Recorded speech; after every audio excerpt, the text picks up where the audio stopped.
उसने 4 लोगों को और बताया कि यार इतने खर्चे क्यों करना, मैं तो यही कर लेता हूँ। तो इस तरह से चीजें हावी होती चली गई। और फिर जो कॉन्सेप्ट जो लिखा गया लाल किताब की, जो सबसे अच्छी बात जो समझ में आती है, वो प्रैक्टिकल ज्योतिष है, वो आपके साथ घटित होता है, वो शास्त्रों से नहीं माना जाता। शास्त्रों में वो जो कह रहे हैं वो फलित काम नहीं कर रहा, उन्होंने थोड़ा इस वे में हैंडल करके देखा कि भाई ऐसा होगा तो ये होगा, और वो बोलते हैं होगा और होता है, तो रियली में वो प्रैक्टिकली दिखाई देता है। तो अब शास्त्र बता रहा है कि जी कुछ और असल में हो रहा कुछ और, क्योंकि हजारों सालों में दुनिया बदल गई। तो जो हो रहा है मैं उसको ज्यादा प्रेफरेंस दूंगा, प्रैक्टिकल को, तो लोग इसकी तरफ इंक्लाइन होते चले। तो ये तो होगी लाल किताब की बेसिक सी बातें। और अब आपको बता दूं कि लाल किताब वैसे हम सब जानते हैं थोड़ी बहुत, लेकिन फिर भी आप लोगों को समझा देता हूँ। लाल किताब की कुंडली आपको जनरली लेनी है, जो भी आपकी कुंडली है उसमें बस आपको जो नंबर्स होते हैं लगन के वो हटा देने हैं। आप लगन भूल जाइए, ये मान लीजिए कि 1 नंबर है बस मेरा वहां, यानी मेष लगन बना लीजिए अपनी पूरी कुंडली। अब यहाँ पे ध्यान देना कि मेष लगन को लगन नहीं बनाना है, जो कुंडली है उसको मेष लगन बना देना है। यानी आपका कोई भी लगन हो वो 1 नंबर माना जाएगा, प्लानिटरी कॉम्बिनेशन वैसे ही रहेंगे। जैसे अगर मैं कहूँ कि मेरा वृश्चिक लगन है, लगन में मंगल गुरु है, तो लाल किताब के अकॉर्डिंग मैं कहूंगा मेष लगन है, लगन में ही मंगल गुरु है। समझ रहे? बाकी सारे प्लेनेट मेरे वैसे ही रहेंगे। जैसे मेरा अष्टम में चंद्रमा जाता है मिथुन राशि का, लेकिन अकॉर्डिंग टू लाल किताब वो वृश्चिक राशि का माना जाएगा, और वो वृश्चिक का मैं गिनूंगा क्योंकि मैं 1 नंबर से ही कर रहा हूँ। तो सब अपनी कुंडली 1 नंबर से बना लो और कुंडली एज इट इज रख दो। तो ये एक सिंपल सा ट्रिक है समझने का। तो इससे आपको ये बातें समझ में आएगी कि अकॉर्डिंग टू काल पुरुष मेरे साथ क्या क्या घटित होगा, और वो क्यों इफेक्टिव है, क्योंकि काल पुरुष का जो आधार है वो मानव का शरीर है, उसके अकॉर्डिंग वो चीजें चल रही हो रही है। अब लाल किताब में ये तो एक कुंडली का तरीका हो गया कि भाई तरीका ऐसा बनता है। प्रॉब्लम क्या है कि लाल किताब क्यों ज्यादा अच्छी हो गई है, उसने 3 चीजें पकड़ी हैं। पहली बात कि जो आपके राशि में कोई ग्रह अगर बैठा है, तो वो उसके घर में कौन सा ग्रह बैठा है पहले वो ये चेक करेगा। समझ रहे? अब उन्होंने घर जो है वो अकॉर्डिंग टू काल पुरुष ही है, सेट है। कुछ उन्होंने थोड़े से बहुत चेंज कर दिए प्रैक्टिकली, लेकिन आधार वही रखा है। जैसे कि 9वां घर और 12वां घर बृहस्पति का माना गया है, 9वें घर को बृहस्पति का पक्का घर मान लेते हैं, और उसमें सूर्य को भी कारक रखा है। लेकिन 12वें घर में वो बृहस्पति के साथ राहु को भी रख लेते हैं, बिकॉज वो बोलते हैं राहु का घर है 12वां, बिकॉज राहु कारक को हवा ऑल्सो, तो वो उसको भी रख लेते हैं। तो वो खैर कंफ्यूजन में आने वाली बात नहीं है, लेकिन एक आधार बता रहा हूँ कि उनका सिंप्लिसिटी ये थी। तो उन्होंने क्या कहा कि अगर 12वें घर में बृहस्पति है तो आपका राहु खराब होगा कुंडली में। क्यों? क्योंकि राहु के घर बृहस्पति है जो राहु का शत्रु है। समझ रहे? तो अब प्रैक्टिकली मुझे समझ में आया कि यार वाकई मैं तो देख रहा हूँ गुरु 12वें, मैं तो चैरिटेबल आदमी हूँ, अच्छा आदमी हूँ अकॉर्डिंग टू वैदिक, बट मेरा राहु तो खराब है, मुझे ससुराल से तो लाभ नहीं मिल रहा, या कलयुग में काम करने में मदद नहीं मिल रही। इसलिए लाल किताब वाले ज्यादा परफेक्ट होते चले गए, बिकॉज उन्होंने डबल चीजें पकड़ ली कि जो मैं हूं जहां बैठा हूं, मेरे घर में कौन बैठा पहले उसको देखो भाई। अगर मैं खुद ही बेकार घर में बैठ गया तो खराब, नीच घर में बैठ गया तो खराब, और मेरे घर में दुश्मन बैठ गया तो भी मैं खराब, जो कि वैदिक आपको नहीं बता रहा। ठीक? वैदिक में वो कह रहा है कि लगन में मंगल है, बहुत अच्छा है, लेकिन अकॉर्डिंग टू लाल किताब अगर मैं देखूंगा तो लगन में मंगल होना अच्छा है, लेकिन वो 8वें घर में भी देखेंगे कि मंगल का 8वां घर भी रखा गया है, और 8वें घर में अगर कोई मंगल का शत्रु ग्रह बैठा है तो वो कहेंगे मंगल खराब है भाई तेरा। हम क्या देख रहे हैं भाई, मेष का मंगल है, मेरा तो अच्छा मंगल है। उसने कहा भाई मंगल के घर में दुश्मन ग्रह बैठा है मंगल का, यानी तेरा मंगल खराब है भाई। तो अब आपकी सेहत खराब रहती है, और आपके साथ ऐसा घट तो रहा है अकॉर्डिंग टू। आप लोग कहेंगे यार तेरी सेहत तो बहुत अच्छी होगी, लगन इस लगन में ही है तो बहुत बढ़िया है। तो अगला कह रहा है कि नहीं भाई साहब मेरी सेहत खराब रहती है, और ये फलित लग रहा है। समझ में आया कि हाँ यार बात तो सही है। हुआ क्या कि भाई मंगल का जो शत्रु है वो मंगल के ही दूसरे घर में बैठा है, तो मंगल के फल खराब हो गए मेरे। ठीक? तो ये इस तरह से भी समझना है। दूसरी बात ये भी है कि जो ग्रह जहां बैठा है वो उसमें अगर वहां पर सूर्य का शत्रु ग्रह है, दैट इज शुक्र अकेला, शनि अकेला, राहु अकेला है, तो आपका सूर्य खराब है, ये समझ लेना। अब आप लाख कहो जी मेरा तो उच्च का है, लगन में फलाने करना, ये सब बातें भूल जाओ। हम बात कर रहे हैं लाल किताब के पैरामीटर्स की, कि उनके 5वें घर में, यानी सूर्य के 5वां घर जो अकॉर्डिंग टू काल पुरुष है सिंह राशि 5वें भाव में, और आप सब अपने अपने 5वें भाव को देखोगे, क्योंकि कुंडली में आपका लगन चाहे कोई भी हो वो काउंट नहीं हो रहा है। ठीक? तो अब 5वें घर में अगर आपका कोई शत्रु ग्रह है किसी का, तो उसका सूर्य खराब है, ये निश्चित हो गया। ठीक? अब आते हैं हम सूर्य के फलों पे। अब ग्रह को 2 तरीके से पकड़ना है, एक तो मैंने बता दिया कि ग्रह कैसे खराब है, तो समझ में आ गया। अब सूर्य अच्छा है या बुरा है, इसके 5-5 एग्जांपल्स मैं आपको दूंगा, जिससे आप क्लिक समझेंगे कि सूर्य कैसा है। लगन में सूर्य अकॉर्डिंग टू कालपुरुष मेष राशि का होता है और ये मंगल का घर है, यहाँ सूर्य उच्च का होता है, तो यहाँ सूर्य अच्छा फल माना जाता है। लेकिन क्योंकि उसके 5वें घर में उसका शत्रु ग्रह बैठा है, तो सूर्य खराब फल दे रहा है। तो खराब फल देगा तो क्या सिग्निफिकेशन, और शुभ फल देगा तो क्या सिग्निफिकेशन। शुभ फल देगा तो सबसे पहले जातक को सरकारी नौकरी प्राप्त होती है,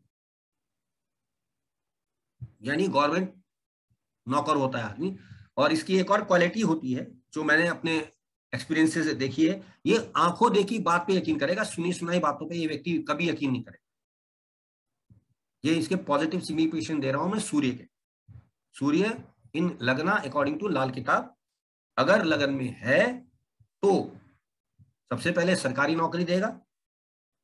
दूसरी बात, आप सुनी सुनाई बातों पे यकीन नहीं करेंगे, देखकर यकीन करेंगे।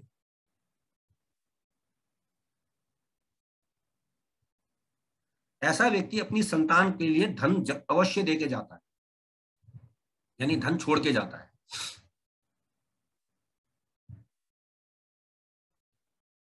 समाज में अच्छी इज्जत मान प्रतिष्ठा होती है।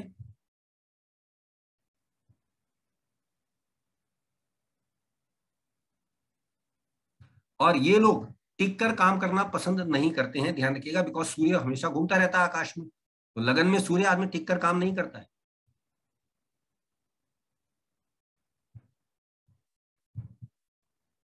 अब यहाँ मैं सिर्फ एक एक ग्रह के ही फल बता रहा हूँ, क्योंकि इकट्ठे एक दिन क्लास लेंगे मौसमी क्लास की, तो उसमें पूरा बता दूंगा, लेकिन अभी मैं एक एक फल की ही बात कर रहा हूँ कि भाई अगर ये बैठा है तो ये फल दे रहा है। आयु अच्छी होती है, और जठराग्नि, जठराग्नि दैट इज भूख लगना बड़ी अच्छी होती है इस व्यक्ति की। और ये लोग कम उम्र में यानी कि 24-25 साल में अच्छी राइज ले लेते हैं या सक्सेसफुल हो जाते हैं।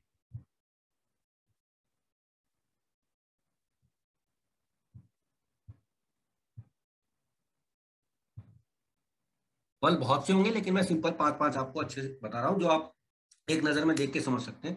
अब नेगेटिव फल ले लेते हैं। नेगेटिव का आधार क्या, मैंने बता दिया कि सूर्य के घर में खराब घर ग्रह बैठ गया है या पापी ग्रह बैठ गया सूर्य के लिए, तो सूर्य के फल खराब हो गए।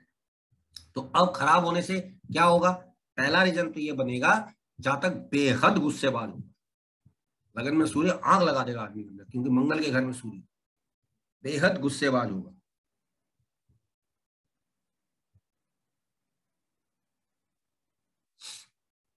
पिता उसके बचपन में गुजर जाएंगे और पुत्र का सुख उसे कम मिलेगा। ये दोनों सूर्य के फल हैं, देख लीजिएगा, क्योंकि पिता इज द कारक ऑफ सूर्य रूप में, और पुत्र का घर है पंचम, तो दोनों में नेगेटिव है। हालांकि आप देख रहे हैं लगन में उसका सूर्य है भाई सब। ठीक, पत्नी हमेशा बीमार रहेगी, जिसके कारण वो दूसरी पत्नी कर सकता है या उसकी 2 पत्नी हो सकती है। सूर्य कहीं भी हो, ये लगन लगन में ही बात लगन चल लगन रही लगन लगन की बात हो रही है सर, है। एक एक लगन घर का बता रहा हूँ, एक एक घर बता रहा हूँ ना आज। सूर्य लगन के ही फल बता रहा हूँ अभी मैं। सर अगर इसका मतलब मेष की मतलब कालपुरुष,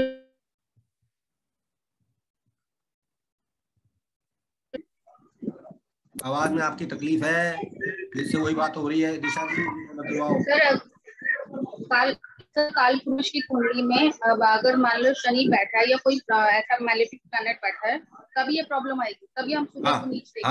हाँ, और सूर्य लगन में हो तो सूर्य के नेगेटिव फल ही हो जाएंगे।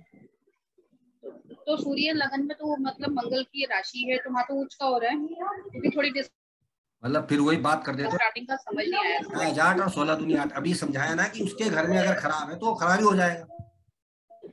अब लाख आप अच्छा कहो जी मंगल का घर है, फलाने का घर है, काल पुरुष में कुछ का है, बता तो रहा हूँ कि उसके घर में अगर खराब ग्रह बैठा है तो खराब फल देगा।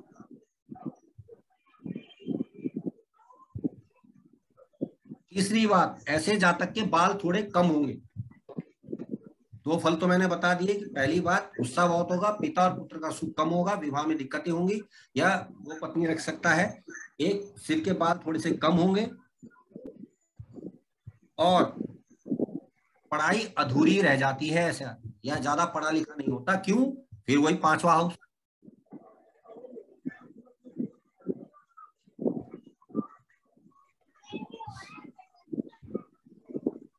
अब एक बड़ा इंटरेस्टिंग एक वो लिखवा देता हूं आपको, जो अनुभव में बहुत सटीकता से लगता है। और लाल किताब का एक प्रिंसिपल रखा गया है, लगन में सूर्य हो और अष्टम शनि हो तो जहां तक की पत्नियां मरती रहती हैं, चाहे वो कितनी शादी करे उसकी वाइफ मरती रहती है।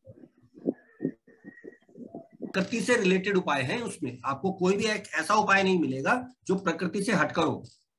अब आप कहोगे जी किशोर जी पानी में वो माँ की दाल बहाने के लिए बोल रहे हो आप, उसका क्या फायदा? इसका मतलब क्या था कि वो कहते थे मछलियों को साबुत उड़द की दाल खिलाने मछलियों का उपाय है, शनि का उपाय है बेसिकली। शनि अष्टम भाव में जब होता है पेट की खराबी रहती है आदमी को और कैरियर में दिक्कत रहती है, तो बोलता है 8 किलो माँ की दाल सरसों का तेल लगाकर बहते पानी में बहा दो मछलियों के लिए। अब आपने तो कह दिया 8 किलो बर्बाद करा रहे गरीबों को बांट दो, लेकिन वो लिटरली मीन्स था कि मछलियों को जब खिलाएगा, मछली कारक है शनि का और अष्टम भाव जमीन के नीचे का है, नदी का है, तो वो उसका उपाय है बहते पानी से बहाना, यानी उसकी एनर्जी आपसे दूर कर रहे हो तो आपको कब्ज की प्रॉब्लम नहीं होगी, कैरियर में दिक्कत नहीं आएगी, बॉस का पंगा नहीं होगा। ये सारे उपाय वहां से कलेक्ट करिए उन्होंने। फिर उन्होंने कहा जी तांबे के सिक्के पानी में बहाओ, तो तांबे के सिक्के बहाने से पानी साफ होता था पहले जमाने में। आपने देखा होगा ना, हम भी आजकल भी अगर हम रेल से जाते हैं तो सिक्का फेंकते हैं लिटरली, अब वो सिक्के की वैल्यू नहीं, इससे तो हम गंदगी प्रदूषण फैला रहे हैं क्योंकि ये सिक्का आर्सेनिक का या जिलेट का बनता है। पहले तांबे के ही सिक्के होते थे। और उसकी एक और वजह होती थी कि तांबा आपके शरीर से जब जाता था तो शरीर की गर्मी लेके जाता था। उसको फेंकने का मतलब था कि नदी जब क्रॉस करे तो तेरी बॉडी से टेम्परेचर बराबर हो जाए वहां पे, क्योंकि यहाँ तेरी टेम्परेचर बॉडी में ज्यादा है, जब नदी क्रॉस करेगा तो ठंडकता आ जाएगी। तो हर चीज के पीछे उन्होंने विज्ञान को बहुत तगड़ी तरह से पकड़ा और कारक का इस्तेमाल किया। एक वो उपाय देते हैं जी, वजन के बराबर हरा चारा गौशाला में दीजिए। अब हरा चारा कारक वस्तु जो है वो बुध की है, लेकिन वो गाय गौशाला में जब देते हैं शुक्र को देते हैं। शुक्र इज ए लेडी गाय ना। अब गाय को जब दोगे तो आपके शरीर में वो ऊर्जा आ जाएगी जो गाय की शरीर की महक से आपके शरीर में आती है। मतलब गाय को खाना खिलाने से नहीं था, मतलब ये था कि आप जब गौशाला में जाएंगे और जब इतनी सारी गायों को खिलाएंगे तो आपके शरीर में वो एनर्जी आ जाएगी जो गाय के शरीर से आपको मैच करेगी, और तब आपका शुक्र यानी आपकी चमड़ी अच्छी हो जाएगी। तब जब आप इंटरेक्ट करते हैं तो आपकी वाइफ की सेहत अच्छी रहेगी, आपके रिलेशन अच्छे हो जाएंगे। ये मतलब था। अब आप देखो आजकल ये हर कोई शहरी आदमी ये करते ही नहीं है। हम गाय के आसपास कितना जा रहे हैं, हम लोगों का कल ही नहीं है। सर गाय CO2 लेती है और ऑक्सीजन डिस्चार्ज करती है हमेशा। नहीं वो तो एक अलग बात होगी ना, वो तो गाय की प्रॉब्लम होगी। हम अपने लिए बात करें कि भाई मानव को उसको क्यों रिलेट कर रहा हूँ। सिमिलरली वो बोलता है कि कुत्तों को रोटी खिलाओ, तो कुत्तों को रोटी खिलाना इज नॉट ए कंसर्न ना। कुत्तों के आसपास रहने से केतु की एनर्जी आपको मिलेगी, बिकॉज कुत्ते में वो एनर्जी है जो आप में नहीं है। और केतु की एनर्जी स्पर्म सेल्स को बढ़ाती है जिससे पुत्र वाई क्रोमोसोम्स आता है। तो वो उन्होंने इसको उससे जोड़ा है, ऐसा नहीं। ऐसे वो बोलते हैं बच्चे को चोट लग रही है खच्चर को खाना खिलाइए, घोड़े को खाना खिलाइए, बिकॉज केतु से रिलेटेड मैटर है बच्चे के लिए। तो ये इस तरह की बातें, और इसका बड़ा मतलब क्या कहना चाहिए, अगर आप सही तरह से समझ के चलेंगे तो बहुत कुछ मिलता है। चलिए ये तो हो गई हमारी जनरल बातें, जितने लोग आने थे आते, एक कोई रह गया है शायद, तो वो आ जाएगा। एक क्वेश्चन सर मेरा भी पूछ लें? हाँ बोलो सर। ये करे सर आपने तो सर मेरी वॉइस आ रही है आपको? हाँ आ रही है सर। 10th हाउस में शनि बैठा है, शनि के साथ सूर्य बैठा है, ये तो खराब हो गया कल आपने बताया था। और सब सामने ट्रांजिट वाला शनि भी आ गया। तुला लगन के हिसाब से देखे तो सामने जो ट्रांजिट वाला शनि आ गया। शनि की तीसरी दृष्टि छठे भाव में जा रही है जहाँ जुपिटर अब ट्रांजिट कर रहा है, तो इसका मतलब हेल्थ इश्यू रहेगी, हो सकती है। और अब दुश्मनी बढ़ सकती है, ये मतलब कुछ ऐसे नहीं नहीं नहीं नहीं नहीं दुश्मनी नहीं बढ़ेगी। तो सर ये हेल्थ इश्यू, शनि जिसको देखते हैं उसको नुकसान करते हैं, दुश्मनों का तो नुकसान, लेकिन पेट में दिक्कतें आपको बढ़ेंगी। बॉन्स की प्रॉब्लम हो सकती है सर इसमें, क्योंकि शनि है ना, जैसे शनि को हम देखें। किसकी प्रॉब्लम? हड्डियों की। बिल्कुल हो सकती है, पेट में दिक्कत आ सकती है, हड्डियों में दिक्कत आ सकती है, क्योंकि यहाँ से शनि 10वीं दृष्टि से लगन को भी देखेगा ना। ठीक है, तो ये दिक्कत दे सकता है। ठीक है, तो आज हम ले रहे हैं, हाँ हर्ष क्वेश्चन पूछ लो जो पूछना है। सर ये कहता है कि कल बताया था आपने कि लग्न में सूर्यदेव हो और पंचम में कोई अशुभ प्रभाव ना हो, और ऐसी स्थिति में सरकारी नौकरी का आपने बताया था कि बन जाता है हिसाब किताब।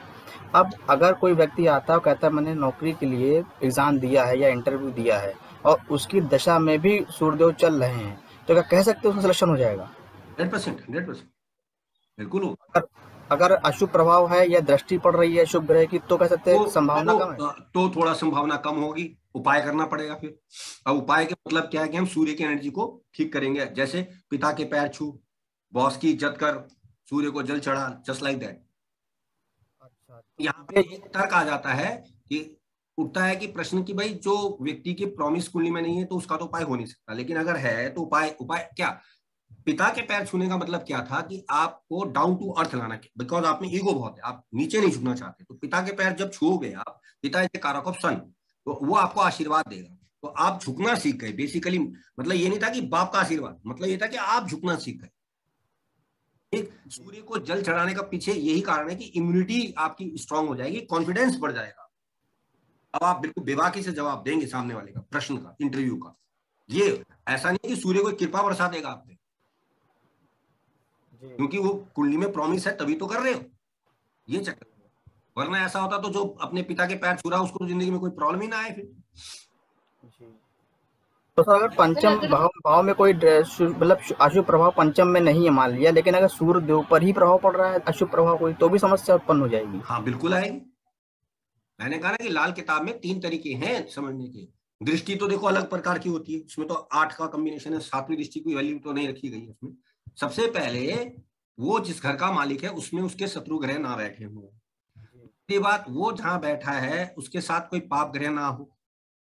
तीसरी बात, उसका जो पोजीशन आपको दे रही है उसको खराबी ना मिल रही हो कहीं से, जो कि लाल किताब की दृष्टि अनुसार होती है। और दृष्टियां वही हैं जो काल पुरुष की दी गई हैं। इसलिए वो बोलते हैं कि शनि टक्कर मार रहा था सूर्य को, तो शनि को हटा दो वहां से। शनि का हम वहां से पोजीशन डाउन कर रहे हैं, ऐसी जगह शिफ्ट कर दे रहे हैं जहां से सूर्य को टक्कर नहीं मार पा रहा है। ठीक, अब वो वही है कि पिता के पैर छू लो, पिता की जगह माँ के पैर छू लो वाली कहानी होगी, हमने चेंज कर दी क्वेश्चन। चलो खैर, ये होता रहेगा। बात करते हैं चंद्रमा की। और आप सब जानते हैं चंद्रमा जो है बेसिकली लाल किताब में 3 चीजों के लिए रखा गया है। सबसे पहला तो सुख सुकून, आप सब जानते ही हैं, जो कि अकॉर्डिंग टू वैदिक ऑल्सो वही है, माँ का कारक माना गया है। तीसरा, लाल किताब के अकॉर्डिंग मोस्टली इंपॉर्टेंट जो माना गया है वो माना गया है पैसा, करेंसी, लिक्विड पैसा जो होता है वो चंद्रमा होता है अकॉर्डिंग टू लाल किताब। वैदिक वाले भी अब मानने लगे हैं, लेकिन वैदिक वाले को शुक्र को धन का कारक उन्होंने कहा है और गुरु को कारक के लिए स्ट्रॉन्ग मानना चाहता है। लेकिन लाल किताब के हिसाब से लिक्विड पैसा जो है चंद्रमा देते हैं, या चंद्रमा लिक्विड पैसे के कारक होते हैं। अब चंद्रमा का चौथा घर है, आप सब जानते हैं, तो चंद्रमा के शत्रु ग्रह अगर चौथे घर में है तो चंद्रमा खराब फल देगा।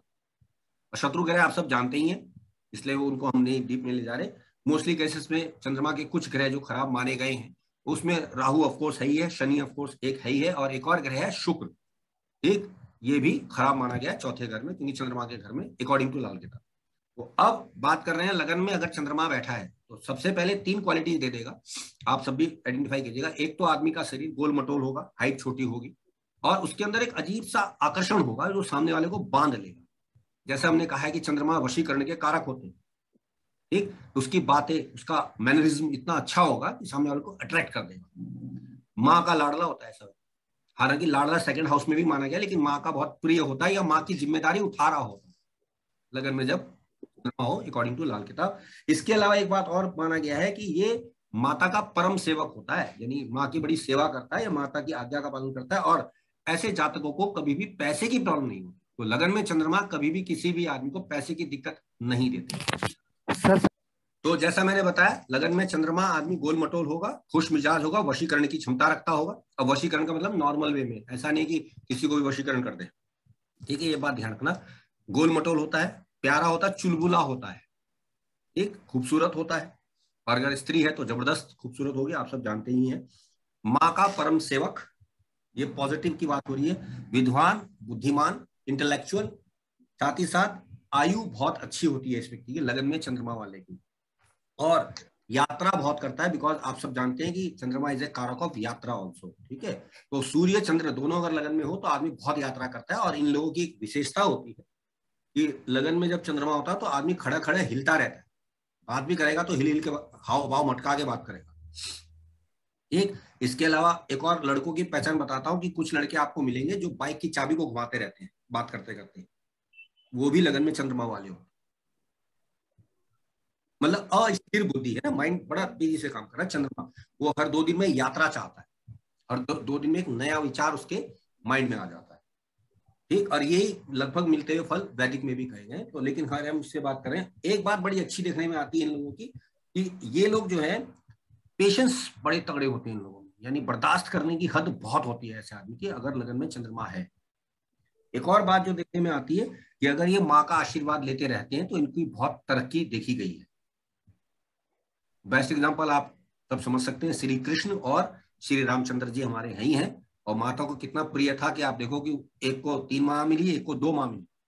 एक तो चंद्रमा लगन में एक से ज्यादा माँ दे सकता है, ये हम भी समझिएगा, या एक से ज्यादा माता का सुख दे सकता है। जरूरी नहीं कि आपकी माँ हो सकता है आपकी मौसी हो सकता है आपकी चाची हो, आपको बेटे की तरह ट्रीट कर सकती है।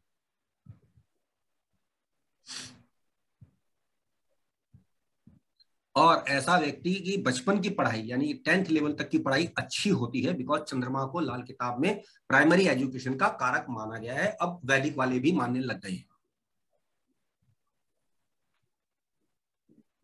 ठीक, अब आते हैं इसके कुछ नेगेटिव फल।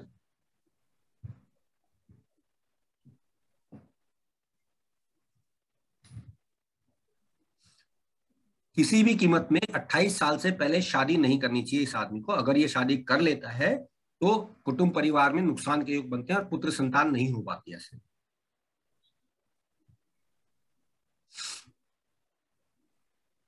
दूसरी बात, ऐसे व्यक्ति को शीशे का या कांच का प्रयोग नहीं करना चाहिए।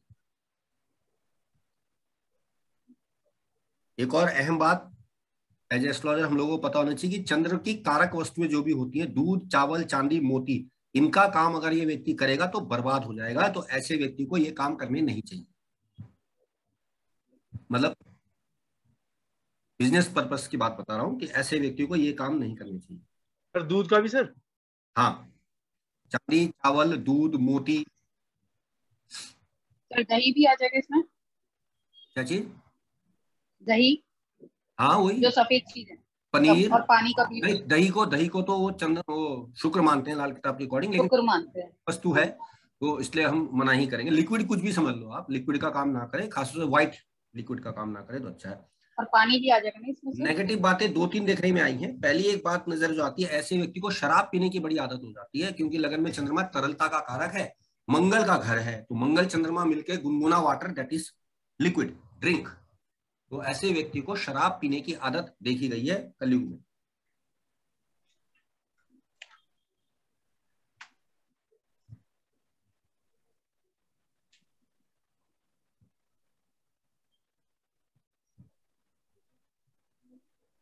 जब तक माता की सेवा करता रहेगा ऐसा व्यक्ति हमेशा कामयाब रहेगा। और ऐसे जातक को सर्दी जुकाम की प्रॉब्लम जल्दी हो जाती है नेगेटिव प्रेडिक्शन में देखें तो।